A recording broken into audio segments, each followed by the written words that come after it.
உங்களுக்கெல்லாம் மகாபாரதம் சீரியலாம் ஞாபகம் இருக்கா? மறுபடியும் மகாபாரத்தை ரீடெலிகாஸ்ட் பண்றாங்க அப்படின்னு சொன்னாவே நம்ம வீட்டுல இருக்கிற எல்லா ஆளுங்களும் மறுபடியும் உட்காந்து பார்ப்பாங்க. ஆனா அதே மகாபாரதத்தை புதுசா அதே நடிகர்களோட வச்சு எடுக்க போறாங்க அப்படிங்கிறது எவ்வளவு பெரிய அப்டேட்.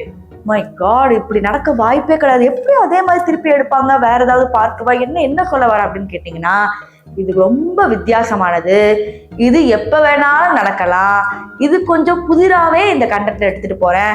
ஸோ நீங்க மகாபாரதம் ஃபேன்ஸா இருந்தீங்கன்னா இந்த கண்டென்ட் உங்களுக்கு தான். ஸோ இந்த வீடியோ ஃபுல்லா பார்க்கணும். ஸோ வாங்க வீடியோக்குள்ள போகலாம். நான் சிவரஞ்சனி, ரெட் டேப் தமிழ்ல இருந்து.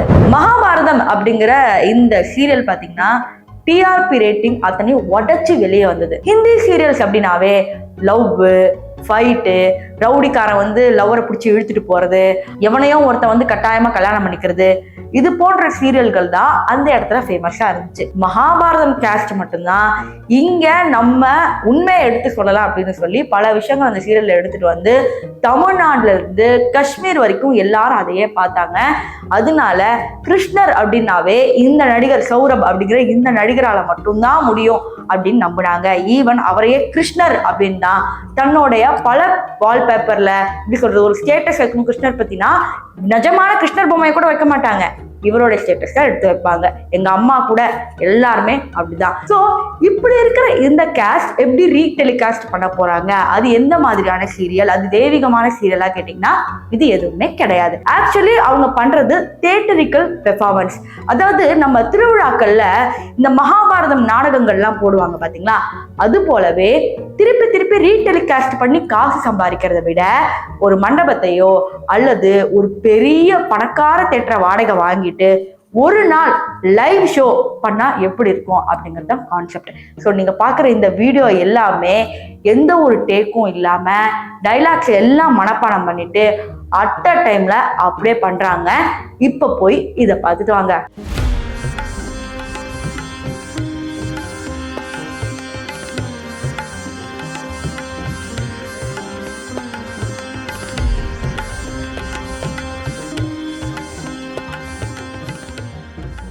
பாத்தீங்களா, இவ்வளவு நாள் நம்ம சீரியல்ல பாத்துக்கிட்டு இருந்தது, ஒரு டிவியில பாத்துக்கிட்டு இருந்தது, இங்க நேர்ல அதே மாதிரி பெர்ஃபார்ம் பண்றாங்க.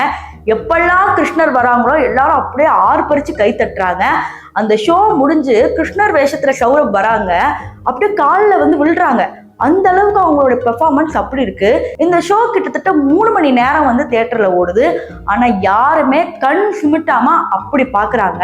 இதோட டிக்கெட் ரேஞ்ச் என்னன்னு கேட்டீங்கன்னா நீங்க அசந்து போயிடுவீங்க. எக்ஸ்பென்சிவா நீங்க முன்னாடி உட்காந்து பார்க்கணும்னா 8000 ரூபாய், கொஞ்சம் மீடியம் அப்படின்னா 4000 ரூபாய், அதற்கும் மேல எக்கனாமி தான் எங்களுக்கு வேணும் அப்படின்னா அது 2000 ரூபாயில இருந்து ஒரு 1500 1700 அப்படின்னு சொல்லப்படுது. மும்பையிலே இருக்கிற பெரிய தியேட்டர்ல ஃபர்ஸ்ட் ஷோவே பாத்தீங்கன்னா 5 கோடிக்கு செட்டு போட்டு எடுத்ததோ எவ்வளவோ. அதாவது மிடில் கிளாஸ் பீப்புள் கூட 5000 போனா போட்டும் எனக்கு கிருஷ்ணரை பார்க்கணும் அப்படின்னு சொல்லி பாட்டி தாத்தாங்களெல்லாம் கூட்டிட்டு பாக்குறாங்க.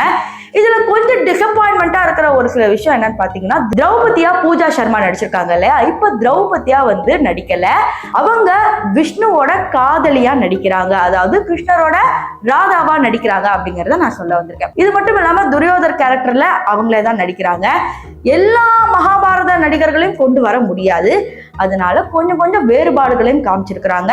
பின்னாடி எல்இடி ஸ்கிரீன் போட்டு அதற்கு உண்டான அந்த கார்டு மாதிரி இருக்குன்னா கார்டு மாதிரி மாத்துறது, இது போன்ற பல விஷயங்கள் பண்ணி இன்னைக்கு இன்டர்நெட் முழுக்க வைரல் பண்ணிருக்காங்க.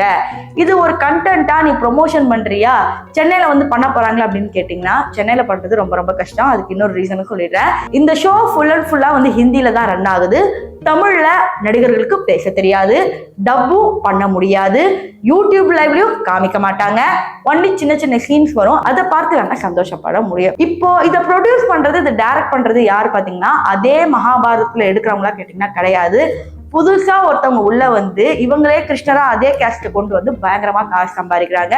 ஸோ பிசினஸ்ல இப்படி ஒரு டாக்டிக்கல் மூவ் பண்ணது ஒரு பெரிய பார்ட்டுக்குரிய விஷயம். இது மட்டும் இல்லாம அடுத்தடுத்து பெங்களூரு, டெல்லி, ஈவன் மலேசியா எங்கெங்க வெளிநாடுகளுக்கு போய் இதை பண்ணி மகாபாரதம் சீரியலை ஃபேமஸ் பண்றதும் இல்லாம மகாபாரத கேஸ்ட்ல நடிச்ச ஒவ்வொருத்தரையும் ஃபேமஸ் பண்ணலாம் அப்படின்னு முடிவெடுத்திருக்கிறாங்க. இது மட்டும் இல்லாம கிருஷ்ணரா நடிக்கிறவருக்கு ஒரு நாள் சம்பளம் கிட்டத்தட்ட 7 லட்சம். 3 மணி நேரம் ஷோல நடிக்கிறதுக்கு 7 லட்சம் சம்பளம் கொடுக்குறாங்க அப்படிங்கிறது எவ்வளவு பெரிய விஷயம். அப்ப திரௌபதியா நடிச்ச பூஜா சர்மாவோட சம்பளம் என்னன்னு கேட்டீங்கன்னா அது விளக்கமா நமக்கு தெரிய வரல. ஏன்னா யாரும் பெருசா ரிலீஸ் பண்ண மாட்டாங்க.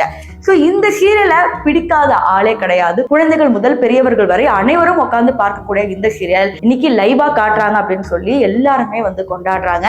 ஆனா சவுத் இந்தியன் ஆடியன்ஸ்க்கு மட்டும்தான் கொஞ்சம் கஷ்டமா இருக்கு. மேபி அவங்க எப்ப வேணாலும் இங்க வரலாம் அப்படிங்கிற மாதிரி சொல்லப்படுது. ஸோ இன்டர்நெட்ல இன்னைக்கு இதுதான் வைரல், அதனாலதான் இந்த கண்டென்ட் உங்களுக்காக சேருது. இது போல ஒண்ணு நடக்கிறதே இல்லையே அப்படின்னு நீங்க நினைச்சிருப்பீங்கல்ல.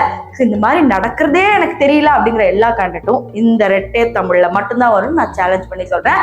அதுக்கு நீங்க சப்ஸ்கிரைப் பண்ணி பார்த்துட்டு ஒரு 10-15 நாள் வெயிட் பண்ணி பாருங்களேன், உங்களுக்கே தெரியும்.